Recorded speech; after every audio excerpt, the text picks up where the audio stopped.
Hey, what's up, guys? John here. We're seeing some huge changes come to America, and we've seen nothing yet. What we're likely going to see in this new tax proposal is a whole new economy, a whole new world, and a whole new normal for all of us, for everybody. Doesn't matter if you're making 10,000 a year or 10 million a year. The world is changing and changing rapidly, and this new tax plan, I think, is going to change everything that we know about this country.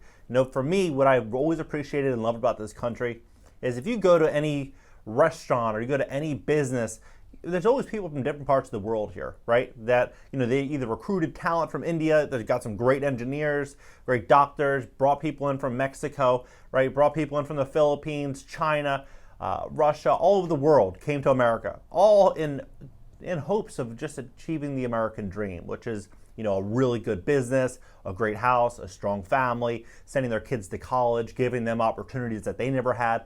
All these things were so important to everyone, right? Now this is all changing. It's changing in a very, very quick and fast way. It's pretty concerning. And what I think is likely going to change here is I think we're going to start to see a lot of the people that came to America leave America quickly. I think we're going to see a lot of companies, a lot of corporations leave America in a very big way. And I think we're going to see more money leave and flow out of America into offshore bank accounts, offshore trusts, and offshore assets to shield themselves from what the American government's doing right now, which is basically ending commerce, ending business. I'm not saying this to be dramatic. It's pretty crazy, right? Like, if we look at what's happened right now with inflation, real inflation, some would argue maybe 20% or 30%, right? Well, now under this new tax guidance, before it was if you were high income, if you made $540,000. Well, now it's $400,000. But if you take into consideration inflation, that $400,000 might have a purchasing power of about $300,000. So it's basically a reduction in lifestyle by about 50%. That $300,000 to about $540,000, because before that $540 was taken into consideration real inflation about 3%, not 30%, right? So now what we're also going to be seeing is the tax rate also increasing from 37% to 39.6%, which is only 2.9%, 2.6%. It's not the biggest deal in the world in terms of like the actual percentage, but it's the fact that they bring down that income level, right? So what are people going to do? People that are going to see that new tax, they're gonna try to restructure themselves and do things to protect themselves a little bit more, because people are getting scared. They're getting scared financially. They don't know what's going to happen. People are taking risk off the table. They see the volatility in the stock market. They see what's happening with interest rates. They see what's happening to crypto, and because of this, they're, I think, more hesitant than ever before. The next is long-term capital gains is now at 39.6%. So before, the benefit was, let's say, for example, you are a house flipper, right? Or your business is that you buy something and then you revitalize it. Maybe you buy old cars or watches. You buy it, and then your goal is, you're going to, extract the value from it and then sell it. Before, if you'd sold it, within the year, it would be about a 20% tax. So let me give you an example on like a house flip. Let's say it's $1 million house, just for easy math, and you sold it. You made $1 million profit, right? Hypothetically, you bought it for a penny. It's worth $1 million, right? You made about $1 million profit. You'd have to pay the government about $200,000 in tax, right? Well, now it'll be 39.6. So you'd have to give the government $390,600, right? It's pretty crazy. Then also what they're doing now, plus a 3.6% additional tax for higher income. So you pay about 42% total tax, $420,000 on $1 million gain. Pretty crazy, pretty substantial, right? The difference. But what I find very fascinating here, though, about this entire tax plan, about a lot of what the mainstream pushes, is that we need more of an equitable and fair society, right?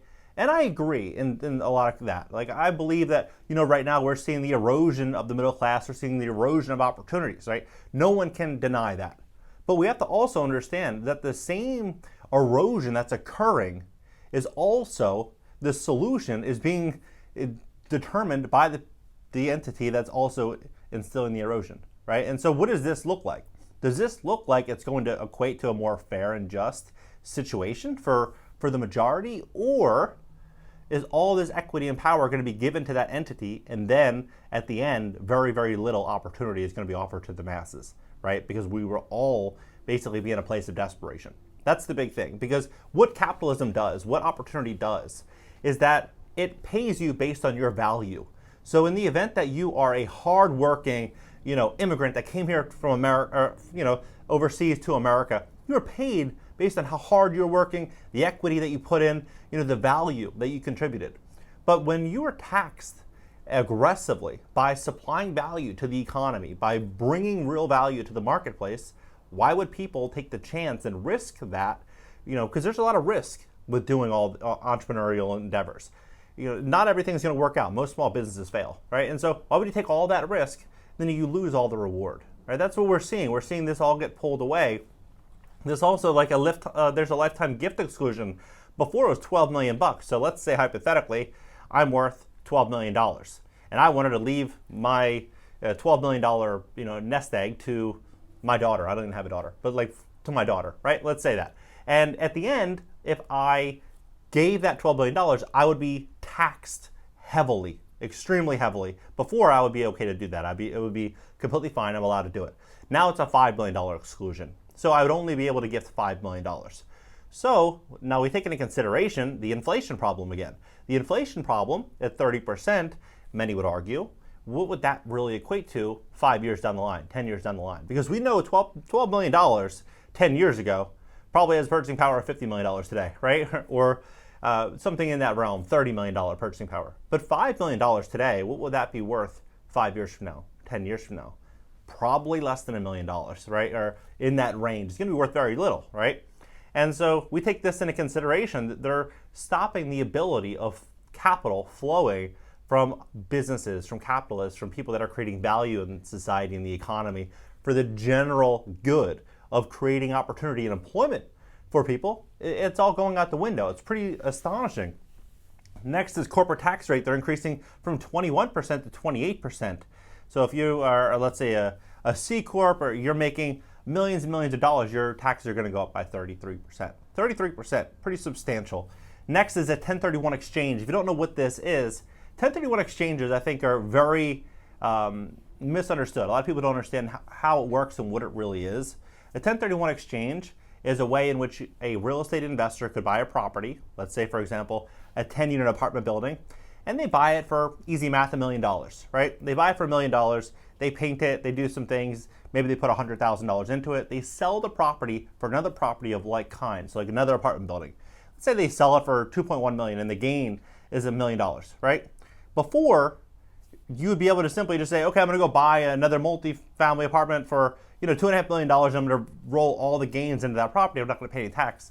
People will say, that's horrible, you should pay tax, you should contribute. But the benefit of doing this and not taxing, a couple big things. One is it increases the property tax rate on every property that is purchased. Because if they purchased it initially at $1 million and then they sold it for $2 million or $2.1 million, the tax rate doubled, meaning that the street services, the schools, police departments, the city, they get double the revenue every single month and going forward than they ever did in the past. They also create jobs, they create job opportunities, they give opportunities for new other properties around the area to appreciate in value. All this does is bring more and more tax revenue and more protection to the city. There's a lot of benefits to this. But when you remove the 1031 exchange, what you're actually doing is removing job opportunities and depleting potential tax revenue. So you're basically keeping tax revenue down. People say, but John, if you keep doing that, or she keeps doing that, it's going to keep rents high and things are going to be unaffordable, right? Okay, but you have to understand too, but the only way that things will become affordable is by supplying massive value to the marketplace, whether it be through commerce, through business, through job opportunities. When you start taking away opportunities to keep things affordable, there's not going to be enough opportunity for anything to be affordable, because all the opportunity is going to be going away. And that's essentially what they're building out right now. So now it's a $500,000 tax for a 1031 exchange. So if you bought a property, let's say for $500,000, and you want to go ahead and sell that property for $600,000, you would no longer be able to qualify. It's a $500,000 cap on a property sale. Most people, you can't buy a house in California for under $500,000, right? So basically no more 1031 exchanges. They're getting rid of that entirely. And with the long-term capital gains problem, what I think is ultimately going to happen is there's going to be less people that own property that are going to say, hey, I'm going to go ahead and sell this for 39.6% tax. They're going to say, no, I'm just going to hold on to this for a long time.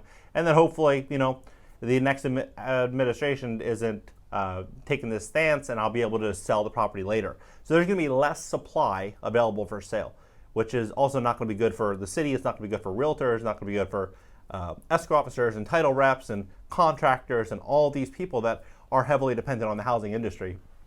The next is going to be carried interest. If you don't know what carried interest is, you'll hear about all the big mainstream articles like Bloomberg and all these people saying, oh, carried interest is so bad, it's for the elite, it's for the rich. What carried interest is, in short, is let's say that me and you go into business together, and I have this idea. I want to start a detailing business for cars, right? And we're like, okay, I'm going to do the advertising, and you'll do the actual detailing. And we come up with this idea, and it goes national, and the company makes a ton of money, right? Now, what would happen is before you would have that equity in the company, and that equity would be, a potential exit for you down the road. You might be able to sell it and get a large block of cash, right? A large exit. But now what they're doing is they're saying, no more preferential rates on carried interest. Instead, you're going to pay the tax of 36.9% plus 15% self-employment tax, so a total tax of 51.9% for carried interest. 51.9%, right? It's pretty crazy. The next is going to be a rich tax, which is for people worth over $100 million. People say, okay, well, forget them. Like, who cares? They're worth $100 million. Let them pay. You have to realize that people worth over $100 million, do you think that they're going to pay? Or do you think that they're going to say, hey, I'm going to pay $1 million to an accountant and a team of attorneys and hire attorneys that are offshore and do what I have to do to flow money away? That's the big question. Do you think that they're going to just sit here and say, yeah, I'm just going to pay $1 million, or I'm just going to pay $10 million, or $1 billion, or I'm going to pay all this money? Or you think they're going to say, you know what? Forget this. I'm going to do what I need to do. And I think that's what we're going to start to see. A lot of wealthy people, because of the way that this is structured. It's 20% minimum tax, right, on assets that they own and haven't sold, right? 20% minimum tax. And so here's another example. Let's say, for example, you own a company that's worth $100 million, or let's say for $200 million. Well, if there's $200 million in equity, you have to pay a $40 million tax bill. $40 million tax bill. You have 9 years to pay it, right? So you can go ahead and you make your $4 million a year payment. But the next year, if that company's worth $500 million, you have to add on another $20 million.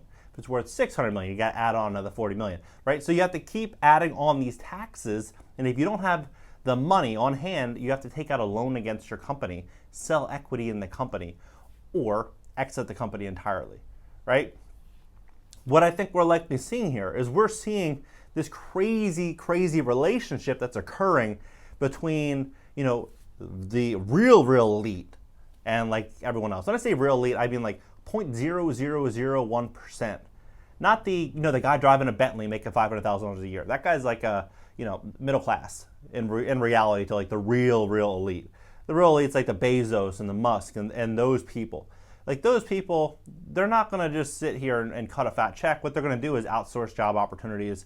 They're going to invest in their infrastructure. They're going to start moving a lot of cash into robotics and tech. They're going to do everything that they can do to start showing that they're not making revenue, right? That's how Amazon, for the longest time, showed that they were making no money because they kept reinvesting in growth and expansion. And so that's what I think these companies are going to do. They're going to invest in growth and expansion overseas. They're going to do whatever they have to do to bring their tax bill to near zero, which is not going to be great for the global economy. We have 330 million people in America. 250 million of them are over 18.